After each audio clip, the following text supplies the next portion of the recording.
नमस्कार दोस्तों, स्वागत है आपका डरावनी कहानियाँ यूट्यूब चैनल पर। आज हम सुनने जा रहे हैं और एक डरावनी कहानी। चलिए शुरू करते हैं।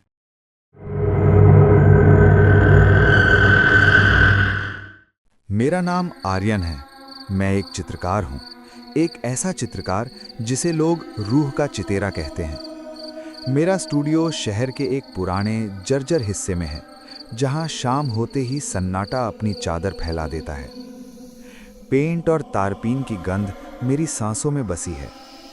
पिछले कई महीनों से मेरा काम थमा हुआ था, जैसे मेरी कल्पना को लकवा मार गया हो।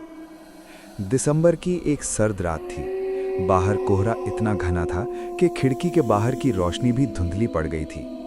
तभी सीढ़ियों पर खट खट खट की आवाज गूंजी। कोई भारी बैंत लेकर ऊपर आ रहा था। दरवाजे पर 3 धीमी लेकिन भारी दस्तक हुई। जब मैंने दरवाजा खोला तो सामने एक अजीबोगरीब शख्स खड़ा था। उसने एक लंबा काला ओवरकोट पहना था और सिर पर एक पुरानी शैली की हैट थी। उसके हाथ में एक बैट थी जिसका हैंडल किसी राक्षस के सिर जैसा बना था। लेकिन सबसे डरावनी उसकी आंखें थीं, या कहें उसकी एक आंख। उसकी दाईं आंख असली थी, काली और भेदी, जबकि बाईं आंख कांच की थी। वो कांच की आंख दूधिया सफ़ेद थी, लेकिन मुझे ऐसा महसूस हुआ जैसे वो असली आंख से ज़्यादा गहराई से मुझे देख रही हो। मिस्टर आर्यन, उसकी आवाज़ किसी पुरानी कब्र से आती हुई सरसराहट जैसी थी। जी, मैं ही हूँ। आप कौन हैं? मैंने घबराते हुए पूछा। मेरा नाम साइलस है।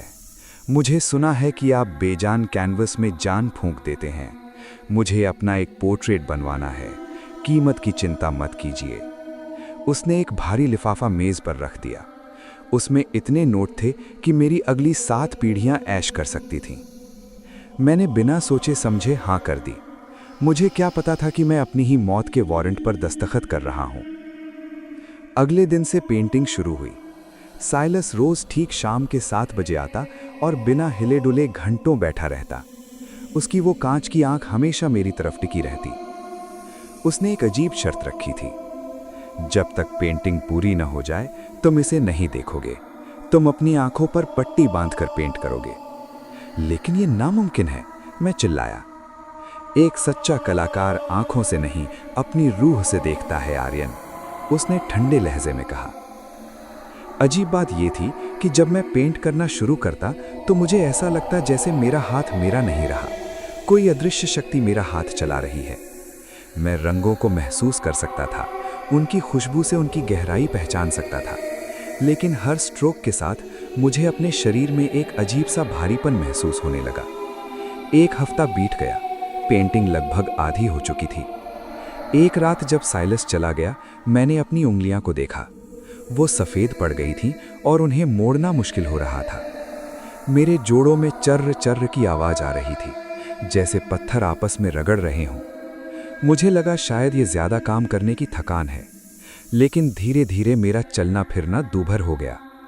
सुबह उठते वक्त मुझे ऐसा लगता जैसे मेरा बिस्तर लोहे का बना हो।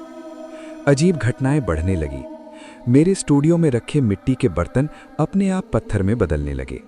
मेरी पसंदीदा पेंटिंग ब्रश, जो कल तक नरम थे, आज पत्थर की तरह सख्त और बेजान हो चुके थे। रात को मुझे सपने आते। सपने में मैं एक अंधेरी गुफा में बंद हूं और चारों तरफ से दीवारें मुझे भींच रही हैं। साइलस की वो कांच की आंख सपने में एक विशाल चंद्रमा की तरह चमकती और मुझसे कहती, बस थोड़ा और, पूर्णता की एक कीमत होती है। पेंटिंग का आखिरी हफ्ता शुरू हुआ। अब मेरी हालत ये थी कि मैं बिना सहारे के खड़ा नहीं हो सकता था। मेरी खाल धीरे धीरे अपना लचीलापन खो रही थी। वो ग्रे पड़ रही थी। साइलस अब ज्यादा बातें नहीं करता था। वो बस बैठा रहता और अपनी कांच की आंख से मुझे घूरता रहता। आर्यन, तुम एक महान काम कर रहे हो, उसने एक शाम फुसफुसाते हुए कहा। कलाकार मर जाता है, लेकिन उसकी कला अमर रहती है। क्या तुम अमर नहीं होना चाहते? मैंने बोलने की कोशिश की, लेकिन मेरी जबान भारी हो चुकी थी। शब्दों की जगह मेरे गले से बस एक सूखी आवाज निकली। मुझे एहसास हुआ कि मैं पेंट नहीं कर रहा था, बल्कि मैं बह रहा था। उस कैनवस पर जो रंग उतर रहे थे वो मेरी नसों का खून और मेरी हड्डियों का कैल्शियम थे।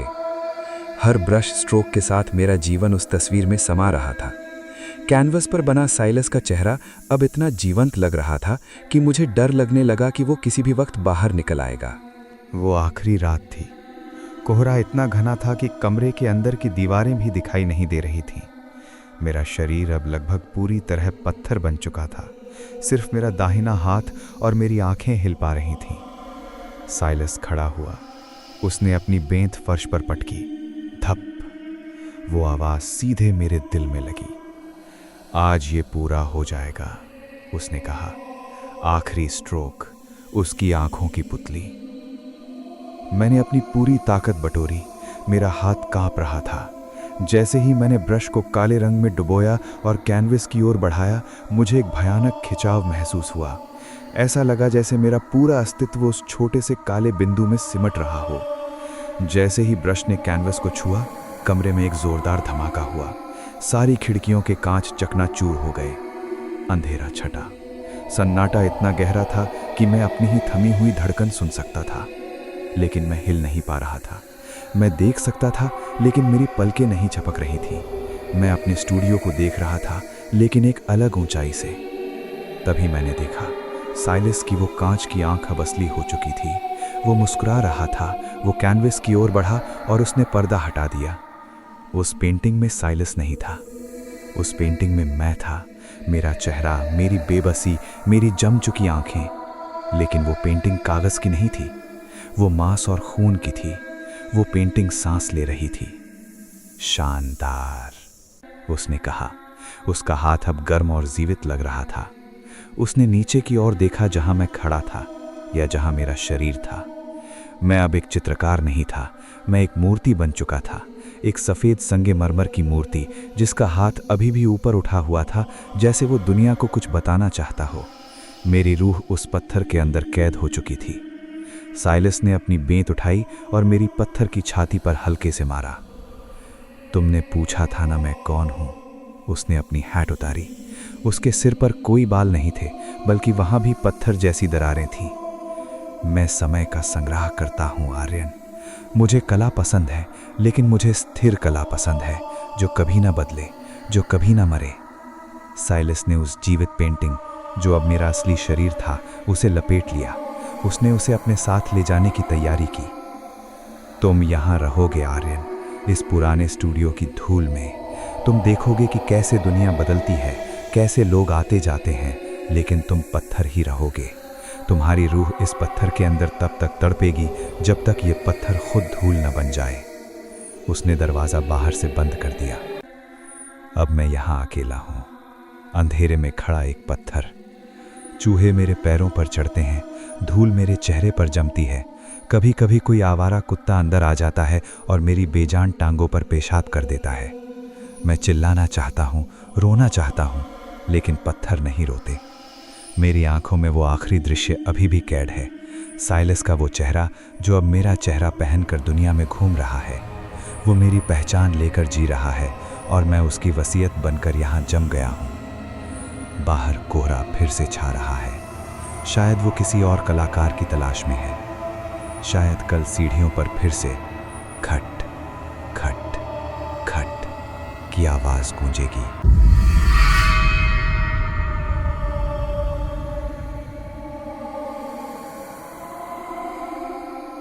रात के 2:30 बज रहे थे। बाहर मूसलाधार बारिश हो रही थी और बिजली की कड़कड़ाहट मेरे कमरे की खिड़कियों को हिला रही थी। मैं अपनी रजाई में दुबका हुआ नींद और जागने के बीच की उस धुंधली अवस्था में था जहां सब कुछ असली सा लगता है। तभी अचानक सन्नाटे को चीरती हुई एक आवाज आई। मम्मी की एक दिल दहला देने वाली चीख। वो चीख सामान्य नहीं थी। उसमें सिर्फ दर्द नहीं, बल्कि एक ऐसा डर था जैसे उन्होंने मौत को अपनी आंखों के सामने देख लिया हो।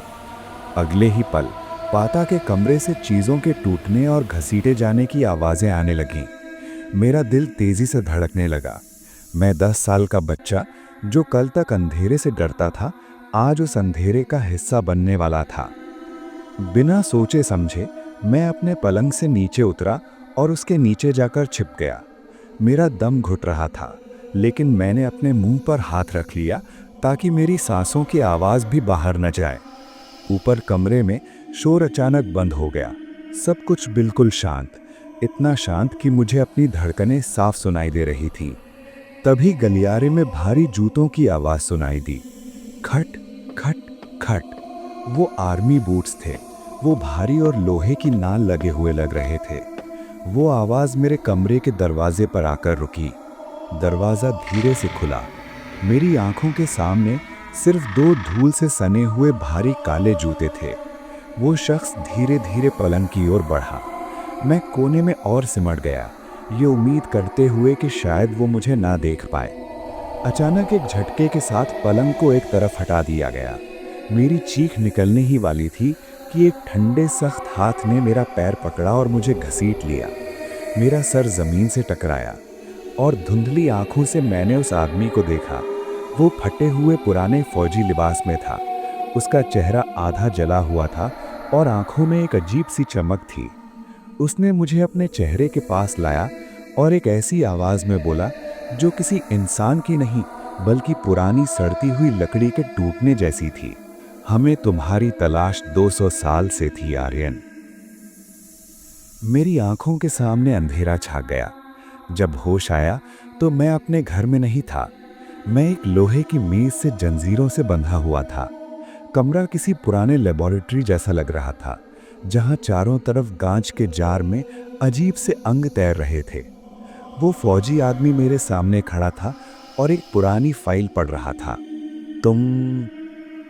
तुम कौन हो? मेरे मम्मी पापा कहाँ हैं? मैंने रोते हुए पूछा। वो आदमी धीरे से मुड़ा और पास पड़ी एक कुर्सी पर बैठ गया। Mummy papa? आर्यन, क्या तुम्हें सच में लगता है कि वे तुम्हारे माता पिता थे? वो हंसा और उसकी हंसी से मेरा खून जम गया। वो सिर्फ देखभाल करने वाले थे। उन्हें 200 साल पहले एक ही काम सौंपा गया था, तुम्हारी सुरक्षा करना और तुम्हें ये एहसास दिलाना कि तुम एक सामान्य बच्चे हो। आप झूठ बोल रहे हैं, मैं सिर्फ 10 साल का हूँ, मैं चिल्लाया। उसने एक पुराना धूल भरा आईना मेरे सामने रखा। मैंने उसमें अपनी शक्ल देखी।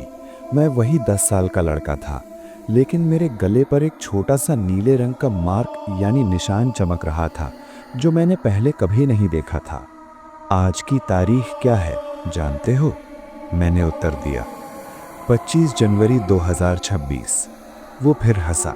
नहीं आर्यन, आज 25 जनवरी 2226 है। तुम 200 साल से सो रहे थे, या यूं कहें कि तुम्हें एक टाइम लूप में रखा गया था। तुम्हारा शरीर नहीं बढ़ा क्योंकि तुम्हारी कोशिकाएं कृत्रिम रूप से रोकी गई थी। उस फौजी आदमी ने बताया कि उसका नाम विक्रम है। उसने बताया कि 200 साल पहले दुनिया में एक ऐसी बीमारी फैली थी जिसने मानव जाति को खत्म करने की कगार पर खड़ा कर दिया था। उस समय वैज्ञानिकों ने एक परफेक्ट हाइब्रिड बनाया था, जिसके खून में उस बीमारी का इलाज था। वो हाइब्रिड तुम हो आर्यन, विक्रम ने मेरी आंखों में देखते हुए कहा। लेकिन जब युद्ध शुरू हुआ तो तुम्हें बचाने के लिए एक गुप्त बंकर में रखा गया। तुम्हारे दिमाग में यादें डाली गईं, एक घर बनाया गया और 2 रोबोटिक एंड्रॉइड्स को तुम्हारे माता पिता बनाकर तैनात किया गया। वे तुम्हें एक काल्पनिक दुनिया में रख रहे थे ताकि तुम्हारा मानसिक संतुलन न बिगड़े। मेरी दुनिया उजड़ रही थी। वो सुबह का नाश्ता, पापा का मुझे स्कूल छोड़ना, मम्मी की लोरियां, क्या सब कुछ एक प्रोग्राम था? तो आपने उन्हें क्यों मारा? मैंने सिसकते हुए पूछा। विक्रम का चेहरा गंभीर हो गया। हमने उन्हें नहीं मारा, उनका समय समाप्त हो गया था। उनकी बैटरी और सिस्टम 200 साल बाद फेल होने लगे थे। कल रात जो चीख तुमने सुनी वो तुम्हारी माँ की नहीं बल्कि एक मशीन के शॉर्ट सर्किट होने की आवाज़ थी। विक्रम ने एक सुई निकाली। अब हमें तुम्हारे खून की जरूरत है ताकि हम इस मरती हुई दुनिया को बचा सकें। उसने सुई मेरे हाथ में चुभाई, लेकिन जो हुआ उसकी कल्पना न विक्रम ने की थी और न ही मैंने। जैसे ही सुई मेरी त्वचा के अंदर गई, मेरा खून बाहर निकलने के बजाय उस सुई के जरिए विक्रम के शरीर में कुछ काला सा पदार्थ जाने लगा। विक्रम पीछे हटा, उसका हाथ काला पड़ने लगा। ये क्या है? फाइल में तो लिखा था कि तुम रक्षक हो। अचानक मेरे दिमाग के बंद दरवाजे खुलने लगे। मुझे याद आने लगा, मैं कोई इलाज नहीं था, मैं बीमारी था। 200 साल पहले वैज्ञानिकों ने मानवता को बचाने के लिए नहीं, बल्कि उसे खत्म करने के लिए एक जैविक हथियार, बायोलॉजिकल वेपन बनाया था। एक ऐसा हथियार जो एक बच्चे के रूप में छिपा रहे, ताकि कोई उस पर शक ना करे। मेरे अंदर से एक आवाज आई, जो मेरी अपनी नहीं थी, वो हजारों चीखों का मिश्रण थी। तुमने मुझे ढूंढ लिया विक्रम, लेकिन तुमने मुझे आजाद कर दिया। मेरे शरीर से काली लपटें और धुआं निकलने लगा। वो कमरा, वो लेबोरेटरी, सब कुछ पिघलने लगा। विक्रम के जूते, जो कभी भारी और डरावने लग रहे थे, अब डर के मारे पीछे हट रहे थे। लेकिन अब बहुत देर हो चुकी थी। मैंने अपनी जंजीरें के एक झटके में तोड़ दी। अब मैं 10 साल का मासूम बच्चा नहीं था। मेरी आंखों की पुतलियां पूरी तरह काली हो चुकी थीं। मैंने खिड़की के बाहर देखा। बाहर कोई दुनिया बची ही नहीं थी, सिर्फ खंडहर और राख थी। ये दुनिया पहले ही खत्म हो चुकी थी। विक्रम और उसकी टीम आखिरी बचे हुए इंसान थे, जो एक झूठी उम्मीद के पीछे भाग रहे थे। 200 साल, मैंने अपनी नई भारी आवाज में कहा। इतने लंबे समय तक मुझे उस छोटे से घर और उन नकली यादों में कैद रखने के लिए शुक्रिया। अब समय है कि मैं अपनी भूख मिटाऊं। विक्रम चिल्लाया और उसने गन निकाली, लेकिन उससे पहले ही मेरा हाथ उसकी गर्दन तक पहुंच गया। वो फौजी जूते, जिनकी आवाज से मैं डरकर पलंग के नीचे छिपा था, अब फर्श पर बेजान पड़े थे। मैंने उस पुरानी लेबोरेटरी से बाहर कदम रखा। चारों तरफ सन्नाटा था, वही सन्नाटा जो मेरे कमरे में पलंग के नीचे था। बस फर्क इतना था कि अब मुझे किसी से डरने की जरूरत नहीं थी। अब पूरी दुनिया को मुझसे डरना था।